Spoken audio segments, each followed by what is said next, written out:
Hey everyone, and welcome back for another deep dive. You know how much we love to take a closer look at all things Hollywood? And today we're focusing on something that might surprise you. Oh, yeah. Definitely something that we don't always think about. Exactly. It's the idea that some actors, well, they come to really dislike the very roles that made them famous. Yeah, I can see how that might be a bit of a head scratcher at first. Right. Because we usually associate fame with, all the good stuff, the fortune, the recognition. But turns out the relationship between an actor and their most iconic roles, it's not always sunshine and roses. It's definitely more complicated than that. It is. And to really get into the nitty-gritty, we've got this fascinating article from Listverse. It's called 10 Actors Who Hate Their Famous Movie Roles. Oh, List First always has some juicy stuff. They really do. And this one doesn't disappoint. I mean, some of these stories are wild. But before we jump into specific examples, I think it's helpful to kind of set the stage. What are some of the reasons why an actor might end up regretting a role? Well, there's no one-size-fits-all answer, really. It's often a combination of things. Yeah, perfect storm of Hollywood drama. Exactly. You've got creative differences with directors, the unexpected burdens of fame, and even personal events that can kind of taint their memories of a film. I see. So it's not just about the role itself. It's about the whole experience surrounding it. Exactly. It's about the context, the timing, and how all those pieces fit together. Sometimes they fit well, and sometimes they don't. Right. And one of those pieces that comes up a lot in this article is the idea of typecasting. Ah, yes. Typecasting. The actor's dilemma. Tell me about it.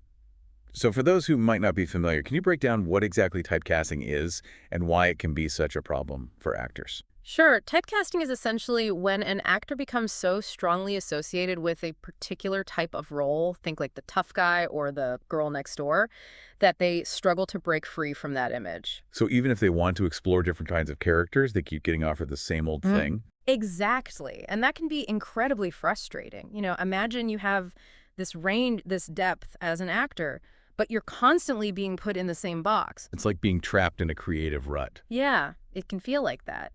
Even if those early roles brought them success, it can become a kind of curse if it prevents them from growing and evolving as artists. Which brings us to our first example from the article. Someone who actually experienced a career revival with a specific role, yet still ended up disliking it. I'm talking about Burt Reynolds and his complex relationship with Boogie Nights. Boogie Nights is a great example of how a film's success doesn't always equal personal satisfaction for the actor. The movie was a hit, critically acclaimed, got Reynolds an Oscar nomination. But he wasn't exactly thrilled about it. Not really. He was very vocal about his dislike for both the film and the director, Paul Thomas Anderson. Wow. I mean, what went wrong there? Was it just a clash of personalities? Well, there were definitely some strong personalities involved. Reports suggest that Reynolds called Anderson full of himself, which, ouch. Yeah, that's not exactly a glowing endorsement. No, it's not. So there were definitely personality clashes, but I think it goes deeper than that. Their artistic visions seem to have been fundamentally at odds. So like a creative mismatch. Exactly. And it's also worth considering that Reynolds was very much a star of a previous generation, and maybe he struggled to adapt to the changing landscape of Hollywood in the late 90s. Yeah, Boogie Nights was definitely a very different kind of film than what Reynolds was known for. Exactly. It was pushing boundaries and challenging conventions, and that might not have sat well with someone who was used to a more traditional approach to filmmaking. So maybe a bit of old school versus new school mentality clashing on set. Yeah, I think that's a fair assessment. And it highlights this recurring theme we see in these stories. The entertainment industry is constantly evolving, and what might have been considered a successful approach in one era might fall flat in another. Right. And sometimes actors get caught in the middle of that shift, trying to navigate a changing landscape while staying true to their own artistic principles. Absolutely. It's a balancing act that can be incredibly challenging, and it often leads to friction, especially when working with directors who have a very specific vision for a project. Makes sense. Yeah. So let's shift gears now to a case where regret is tied to something a bit deeper than just creative differences. Yeah. Viola Davis in The Help, a film that really sparked a lot of conversation about representation and authenticity in storytelling. Davis's experience with The Help is really interesting. She earned a ton of praise for her performance, even an Oscar nomination. Yeah, she was phenomenal in that role. Absolutely. But she later expressed some regret about the film, feeling that it didn't truly capture the maid's perspectives. That's so interesting because the movie was a huge hit. Audiences loved it. Critics loved it. But that doesn't negate the possibility of shortcomings in its portrayal of certain characters or storylines. Exactly. Mm. A film's success, whether measured by box office numbers or awards, doesn't make it immune to critique, especially when it comes to representing marginalized communities. And adding another layer to this whole thing is the lawsuit that was filed by Abilene Cooper, the real-life inspiration for Davis's character. Right. She felt her story was misrepresented in the film and even called the adaptation embarrassing.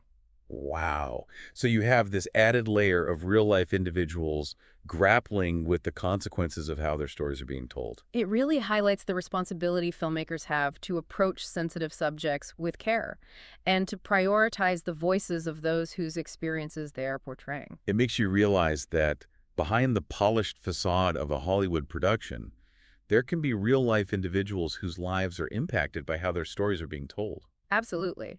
And for actors, being part of a project that misrepresents or trivializes a community can be a source of deep regret.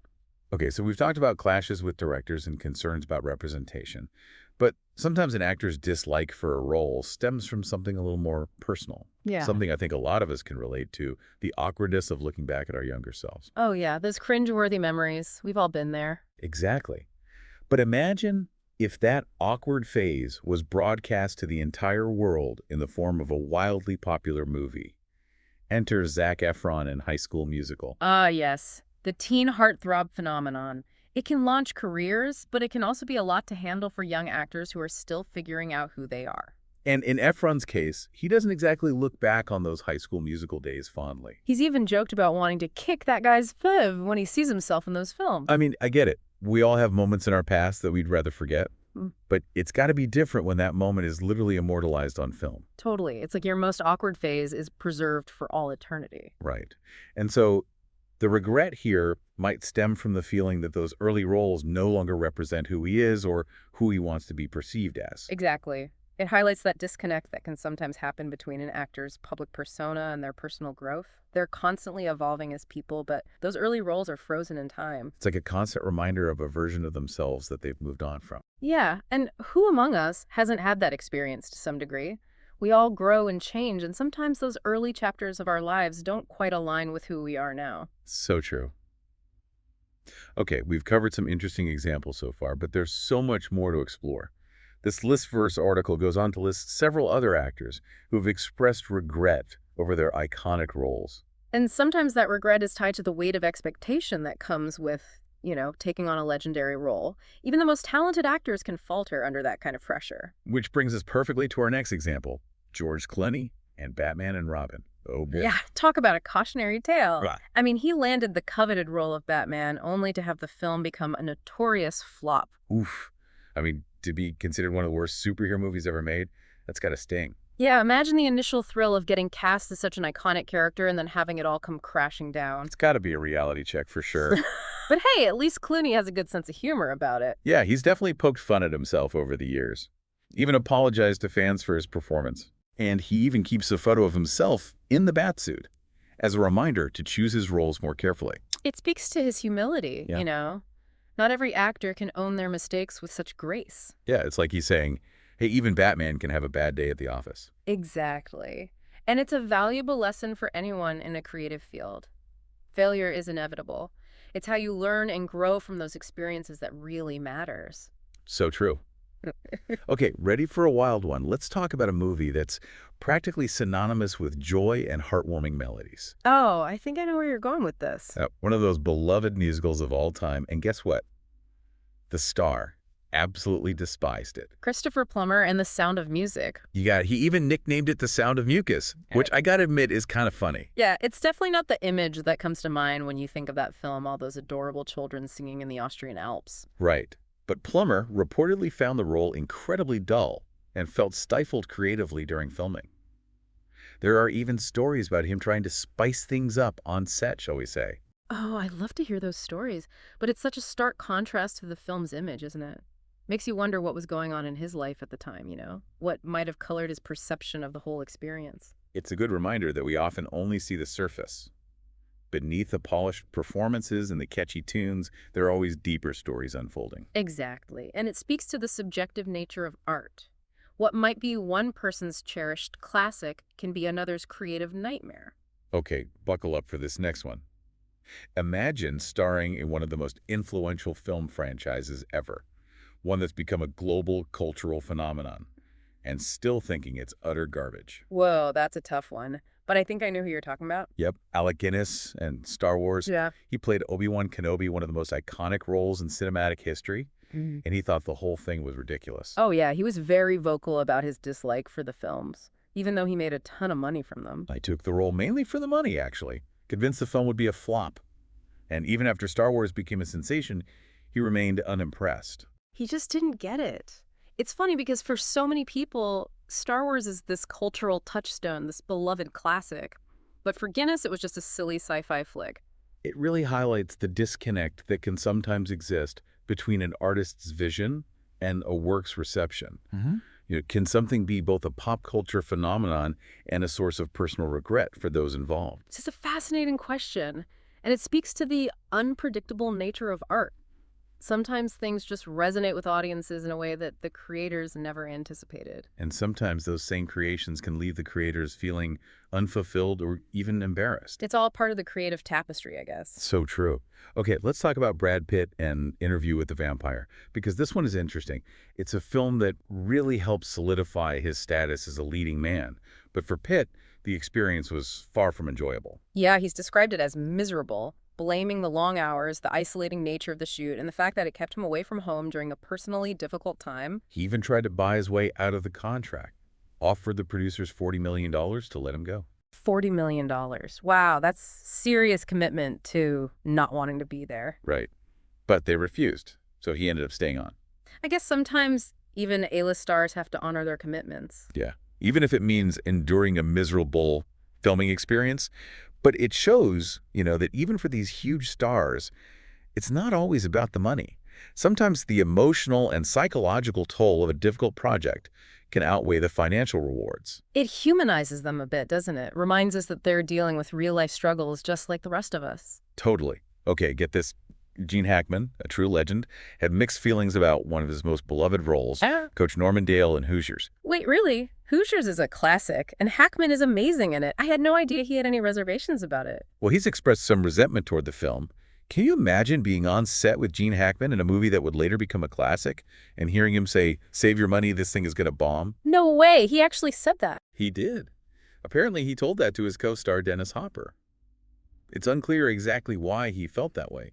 Maybe he just wasn't feeling the material, or maybe there were some behind-the-scenes issues that we don't know about. It's interesting, though, because it shows that even the most experienced actors can have doubts and insecurities. Yeah. Even when they're working on a project that will eventually become a beloved classic. Yeah, it's a good reminder that we all have those moments of self-doubt, no matter how successful or accomplished we are. And it also highlights that external validation doesn't always equal internal satisfaction.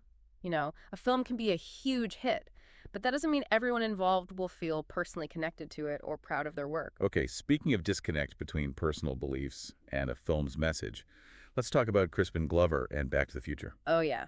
This is a classic example of an actor taking a stand for his principles. So Glover, who played George McFly, Marty's dad, had some major issues with the film's ending.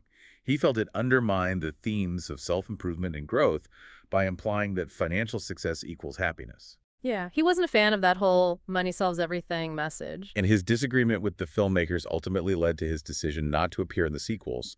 He even sued the producers of Back to the Future Part 2 for using his likeness without his permission. Wow, talk about taking a stand. It must have been a tough decision to walk away from such a successful franchise. But it shows his integrity as an artist. Right. He was willing to put his principles above financial gain. And that's pretty admirable. Absolutely. Okay, we can't talk about actors regretting roles without mentioning Bill Murray in Groundhog Day. Oh, this one is juicy.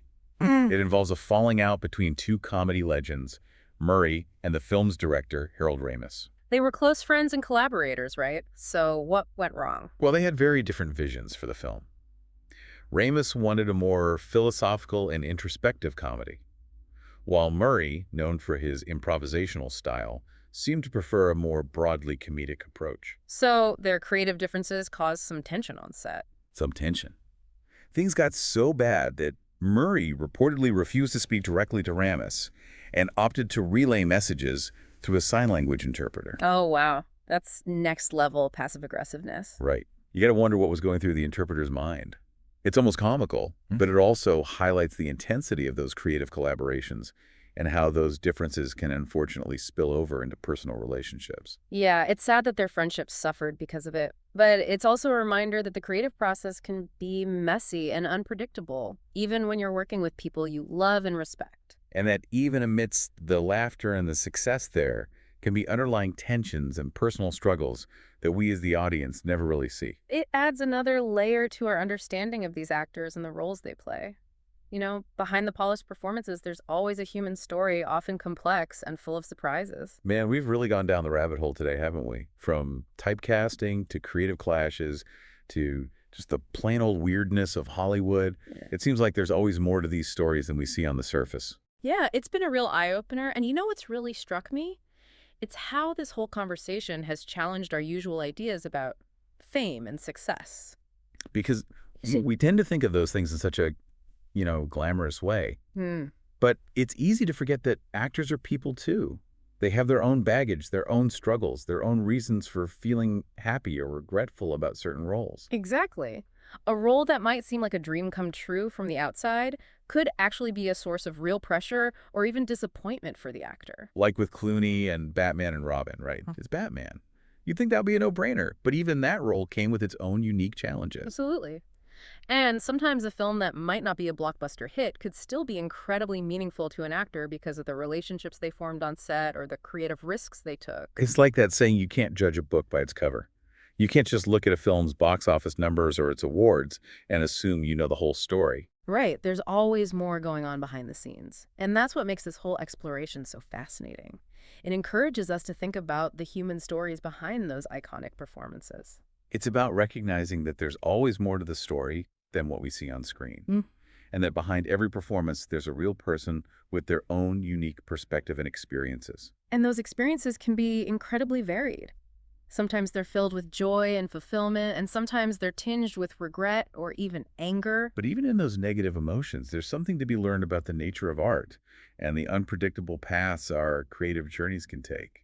It's a good reminder to be a little more empathetic in our judgments, both of the art we consume and the people who create it. Because at the end of the day, actors are just people trying to do their best and navigate a really complex industry. And I think that's something we can all relate to on some level, the desire to create something meaningful, to make our mark on the world, but also to grapple with those inevitable moments of self-doubt and uncertainty. It's about finding that balance between pursuing our passions and staying true to ourselves. Exactly. And sometimes that journey takes us down unexpected paths, some more fulfilling than others. So the next time you watch a movie, take a moment to think about the actors behind those characters, the choices they made, the challenges they faced, and the unique perspectives they brought to those roles. Because their stories are just as fascinating and complex as the stories they tell on screen. Well said. Thanks for joining us on this deep dive, everyone. Until next time, stay curious and keep exploring those hidden corners of the entertainment world.